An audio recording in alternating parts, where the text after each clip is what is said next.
PCC chief Jitu Patwari ने एक press conference में व्यापम सहित कई घोटालों का जिक्र करते हुए शिवराज सरकार पर तीखा हमला बोला है। उन्होंने आरोप लगाया है कि सरकार आतंक अपराधी हो गई है, क्योंकि 42,000 से अधिक भर्तियां घोटालों की भेंट चढ़ गई है। पटवारी ने कहा कि परीक्षा में हेराफेरी करने वाले और संरक्षण दिया जाने का इनका एक महत्वपूर्ण अंग है। पटवारी ने भर्ती और नर्सिंग घोटाले का विशेष रूप से उल्लेख किया है, जिसमें विभाग के प्रमुख की संलिप्तता का आरोप लगाया है। उन्होंने नगर पालिका और नगर निगम स्तर के घोटालों का जिक्र किया और एमपीपीसीएस को भ्रष्टाचार का बड़ा जखीरा बताया।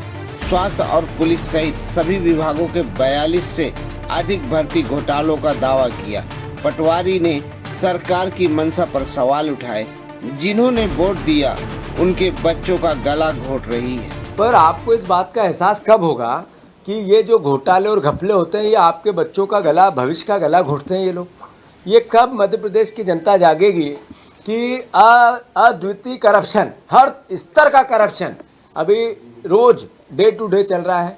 आप लोग, मैं केवल मध्य प्रदेश की जनता से आग्रह करता हूँ कि बच्चों के भविष्य के साथ जो लोग खिलवाड़ कर सकते हैं वो किसको छोड़ सकते हैं। पटवारी ने भाजपा नेताओं के बयान पर भी आपत्ति जताई, खासकर कैलाश विजयवर्गीय के छोटे कपड़े वाले बयान पर।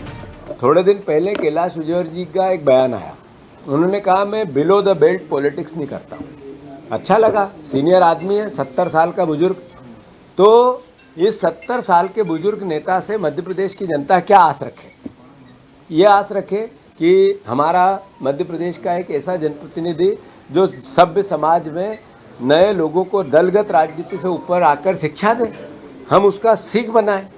वो कल कह रहे थे कि छोटे कपड़े लड़कियों के मुझे अच्छे नहीं लगते। इससे पहले नरोत्तम मिश्रा जी, उनको एक हीरोइन के टेलर में कपड़े दिखे और कपड़े भी मतलब उसका कलर के साथ साथ कपड़ों पे उन्हें आपत्ति ली, जग जाहिर है। मेरा सवाल है, ये बीजेपी के नेता बच्चियों के कपड़े क्यों देखते हैं? आखिर ये सोच कैसी है? ये कैसे हम लोग इस कैसे संस्कारों को एक तरह से, मैं क्या बोलूँ इस पे, मेरे पास उत्तर नहीं है। दुख होता है मुझे। अरे ये बातें भाषण में करने की है, ये बातें सार्वजनिक बयान देने की है, ये बातें लोग जग जाहिर, ये किसकी हंसी उड़ती है? सर, एक जनप्रतिनिधि आईना होता है शहर का, देश का, प्रदेश का। अगर वो इस तरह की बातें करेंगे तो हम क्या जवाब दें? अभी राहुल गांधी जी के बयान पे बहुत आपत्ति है सबको, भारतीय जनता पार्टी के नेताओं को, जेपी नड्डा जी को है कि नरेंद्र सरेंडर क्यों कहा। नेचुरल है, दुख होता है हमें भी, हमारे भी प्रधानमंत्री है। आखिर प्रधानमंत्री का पद कोई व्यक्ति का होता है? प्रधानमंत्री का पद कोई पार्टी का होता है? प्रधानमंत्री का पद देश का होता है। पटवारी ने राहुल गांधी के समर्थन में कहा कि जो कांग्रेस के साथ है, कांग्रेस उसके साथ खड़ी है। उन नेताओं की बारात में नाचने वाले घोड़े कहा जो सत्ता के लिए भाजपा में चले गए।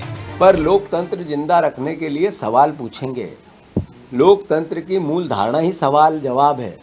सरकार की जवाबदेही है जवाब देने की, विपक्ष की जिम्मेवारी है सवाल पूछने की, मीडिया की जिम्मेवारी है सवाल पूछने की, सरकार का उत्तरदायित्व है जनता के सामने स्पष्टीकरण देने का।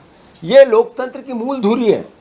तो हम भारत माता, सेना, नरेंद्र मोदी, जब भी विदेशी ताकतें आएगी फिर साथ खड़े मिलेंगे, कंधे से कंधा लगा के खड़े मिलेंगे, और लड़ना पड़े, मरना पड़े, जान देनी पड़े, शहादत देनी पड़े, सबसे आगे रहेंगे।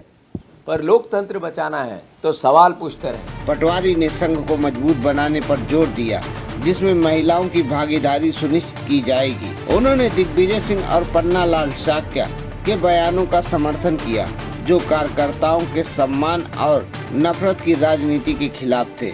पटवारी ने विश्वास जताया कि कांग्रेस फिर से सरकार बनाएगी।